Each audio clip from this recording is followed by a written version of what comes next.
92.7 big FM पर आप सुन रहे हैं छोटे जीनियसेस की कहानियां नीलेश मिश्रा के साथ। दोस्तों, यूं तो मैं आपको हर रात अपनी जो राइटर्स की मंडली है उनकी लिखी हुई कहानियां सुनाता हूं, लेकिन ये एक बहुत ख़ास नया शो है जिसमें मैं बच्चों की लिखी हुई कहानियां आपको सुनाऊंगा। मैं बहुत एक्साइटेड हूं इस शो के बारे में।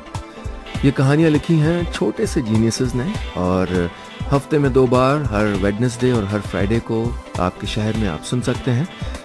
इन राइटर्स को ढूंढा है मैक्स लाइफ इंश्योरेंस के आई जीनियस यंग ऑथर्स हंट ने। ऐसे इस ऑथर्स हंट में कई हजारों राइटर्स जो कि जीनियसेस हैं, इनकी कहानियां रस्किन बॉन्ड, चेतन भगत और रूपा पब्लिकेशन की टीम ने पढ़ा है, सिलेक्ट किया है। बड़ी माथापच्ची होती है भाई राइटर्स की कहानियां सिलेक्ट करने में, मैं जानता हूँ, क्योंकि हर रोज़ देश के कई हिस्सों से मेरे पास कहानियां आती हैं। मेरी मंडली में लोग शामिल होना चाहते हैं। और ये जो मेरा नया शो है छोटे जीनियसेस की कहानियां विद नीलेश मिश्रा, इसी कंपाइलेशन जिसका नाम है I genius a twist in the tale, उस पुस्तक पर आधारित है। तो दोस्तों, मैं बहुत ही उत्सुक हूँ आपको इस नए कहानियों के सफ़र, कल्पनाओं के सफ़र में ले जाने के लिए। और अगले सेगमेंट में मैं शुरू करूंगा आज के छोटे से जीनियस की कहानी। और आज की कहानी का नाम है हमने घर छोड़ा है, और इसको लिखा है 12 साल के बेंगलुरु में रहने वाले ऑथर रघुनंदन श्रीराम ने। संजय ने उस दिन एक बड़ी सी मुस्कान के साथ अपने दिन की शुरुआत की। एक तो गर्मी की छुट्टियां थीं और वो उसी शाम अपनी फैमिली के साथ शिमला जाने वाला था। उसने शिमला के आलीशान रिजॉर्ट में रहने के और वहां का कोना कोना एक्सप्लोर करने के कई सारे प्लान्स बनाए थे।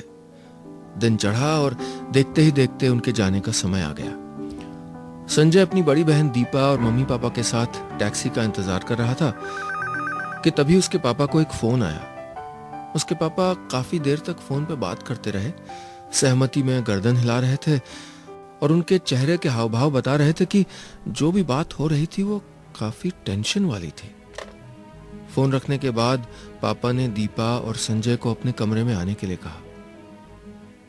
हम सॉरी, पर हमको ये ट्रिप कैंसिल करनी होगी, बहुत भारी दिल से मिस्टर चौधरी ने कहा। क्या कैंसिल करना होगा? दीपा ने पूछा। हमारी शिमला की ट्रिप, आगे से जवाब आया। हमारे टूरिस्ट गाइड का अभी फोन आया था। वो कह रहा था कि शिमला का माहौल अचानक से बिगड़ गया है, बहुत सारे लोग एकदम लापता हो गए हैं। हमारा वहां जाना ठीक नहीं होगा, हम कभी फिर प्लान बना लेंगे। पर ये खबरें बकवास हैं, संजय चीख पड़ा।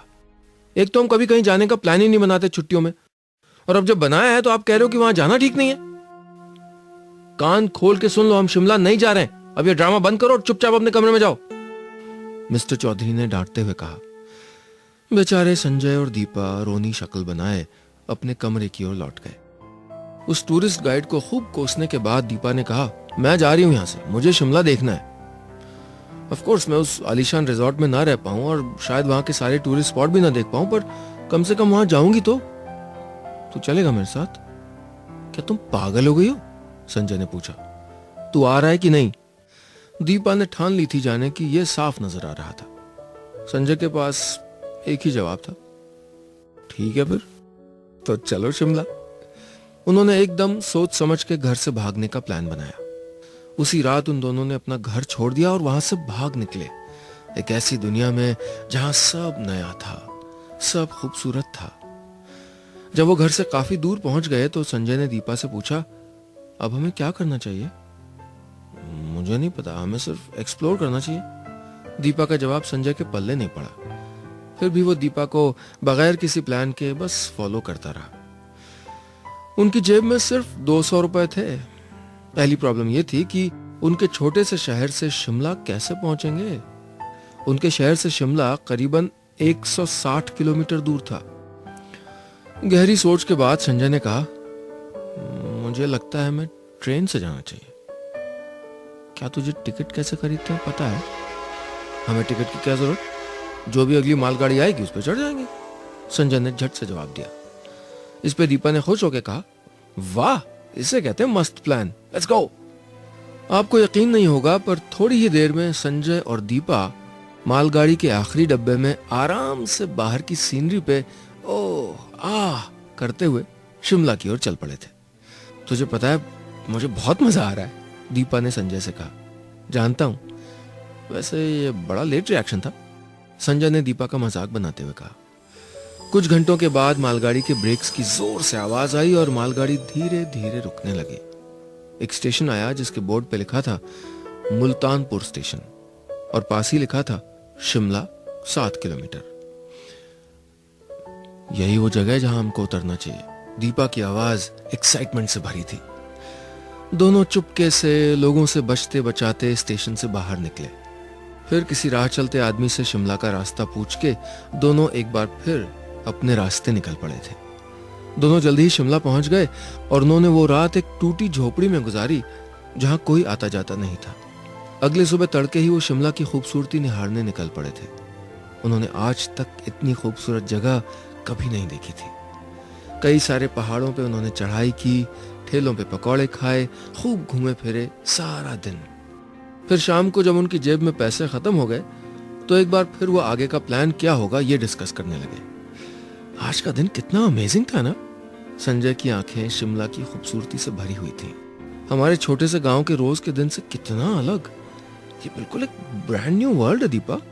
हाँ, काश हम और रुक पाते, लेकिन हमें घर लौटना होगा, दीपा ने सच्चाई की याद दिलाई। हम अगली मालगाड़ी पर सवार हो जाएंगे, संजय ने कहा। दीपा ने हाँ में गर्दन हिलाई और दोनों स्टेशन की ओर निकल पड़े। लौटते समय का सफर भी बगैर दिक्कत के कटा। अब दोनों स्टेशन से चल के अपने घर के सामने खड़े थे। एक लंबी सांस लेके दीपा ने अपने छोटे भाई से पूछा, तो तुम तैयार हो मम्मी पापा के हजारों सवालों का जवाब देने के लिए? जैसे वो दोनों हमारी शक्ल देखेंगे शायद हमको बहुत डांट भी पड़े, पर हम उनको सब सच सच बता देंगे। हाँ, रेडी? संजय ने हंसते हुए कहा। You bet, I am ready. बस इतनी सी थी ये कहानी।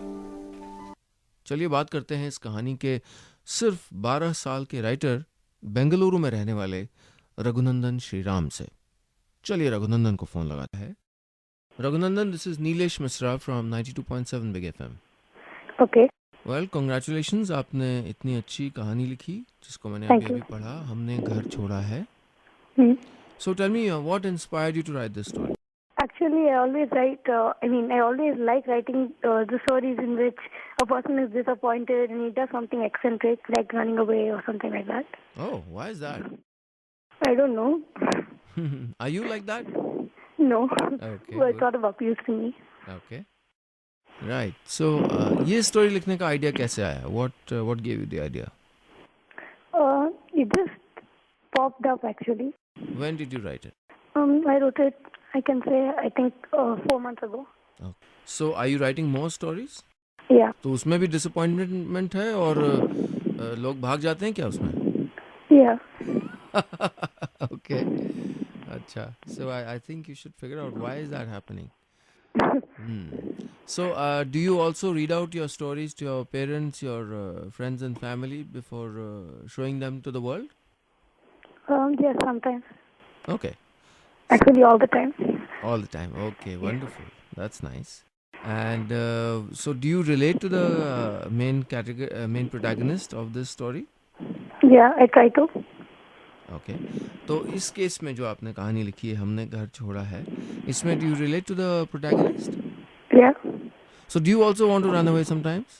But it's a very exciting idea, so yeah, I might. It is? Yeah. Okay. Okay, wonderful. That's very sweet. Well, thank you very much, Raghunandan, for speaking with me. Yeah, sure. And congratulations again and all the best for your writing. Thank you. Thank you so much. दोस्तों, ये थे रघुनंदन श्रीराम जो कि 12 साल के हैं, बेंगलुरु में रहते हैं और इन्हीं की लिखी कहानी हमने घर छोड़ा है मैंने आपको थोड़ी देर पहले सुनाई थी। और भी बहुत सी अच्छी कहानियां मैं आपको सुनाऊंगा सिर्फ 92.7 बिग एफएम पर।